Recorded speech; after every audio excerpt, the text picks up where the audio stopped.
I'm meeting Dave at Foo Fighters headquarters, Studio 606.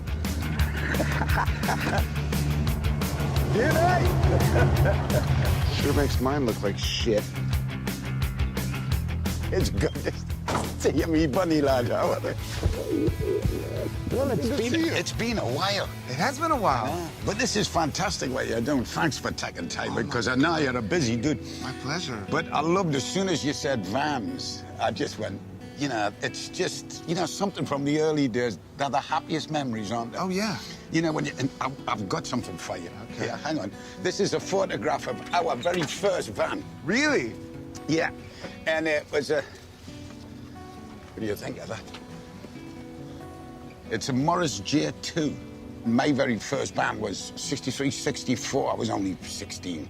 Two of the fathers put the money together to buy the van for it. It was a... I mean, it was a dog. You know, the early days, you know, when you were gonna go and do a gig, you know, the moment you waited in the house and the group van would drive around the corner, and everybody in the street saw it, and you walked out there. I'm a musician, you know. In a laundry trunk. And what's this old dog? Hear me, son. Well, okay, so this is our van from the very first Foo Fighters tour. When we started the band, rather than just kind of jump on a bus and travel around, we thought, well, we got to do it the way we have always done it. Let's get a van. And so we bought this thing new in 1995, but I'd never been on tour in a new van. This thing had power windows. It had air conditioning. I mean, it was like a limousine, you know? It was unbelievable. We would kind of build like a plywood platform, the back of the van. Yeah. So we could put all the gear under that. Yeah. And then you could sleep on top of it. The platform was higher up here, so you'd have this one shelf. If you were brave enough, you could sleep up on top of this. But you'd have to figure out the configuration of how to pack it. It was very, very... It was really important. There's only one way to do it. You know, it was like Tetris. And so you had to put all these things in a really specific way. So you're loading out, you like pull out, it's super fast. You know, we didn't have any of this fancy upholstery. No. It was just like a metal bottoms. It was like a submarine, you know?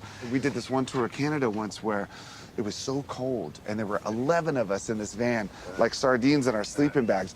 And we were sleeping in the van. The condensation from our breath would hit the ceiling, freeze, and you're trying to sleep as these little drops of ice are hitting you on the face, you know? Especially when it was mixed with nicotine. Yeah, exactly. That may be something else. But, yeah, I mean, when we got this van, this was absolute luxury for us. This will be in a museum one day.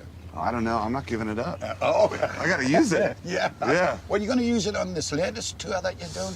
We're actually going to we're doing this tour where, since it's our 25th anniversary, we're going to play in the round in the middle of the arena, which we've only done once before, one show before.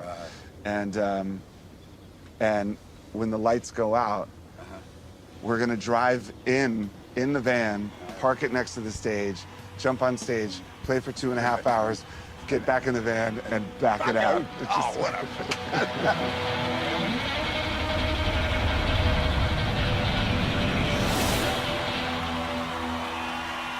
Still smells of band. Well, you know what's so funny? After our first tour, you know, this becomes your home. When you're in a club, there's no backstage. You hang out in here. When there's nowhere to sleep, you sleep in here. You do everything in here. It becomes like your little cocoon in your home. And so there were shows where after a show, you'd walk off stage and you're soaking wet. And you come in here, you change clothes, and you throw your wet T-shirt on there. And so I came home from this tour, and we unloaded all the gear. And this thing was out in front of my house for a couple weeks. And I came out and opened it up, and God, it just smelled like a morgue. It was disgusting. And I looked and I saw this T-shirt that I'd thrown in there like 3 or 4 weeks before, this wet T-shirt. And it was on this plywood platform thing. And I pull up the T-shirt, and it's just solid as a rock. And I looked down, and there were mushrooms growing under it. Was there? You know, but some of the smells of vans, guys, and we were coming back from London once in my first band, George. It was about 1972, and we had a big old Ford Transit double wheel.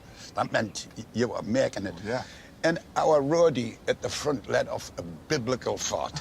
I mean, it was biblical. We were We had to pull over at the side of the road, and what made it extra funny was the radio was on, and just then this song started. Remember that song? There's something in the air. But you know, the other great thing is when you're that close to each other in close proximity for that amount of time, you know, you either become best friends or you become enemies or you become both. Yeah. But when you're in this thing, driving for so long, you can't wait to get out and do a gig. And because you've been like this for hours and hours or weeks or months, when you get on stage, it makes you tighter.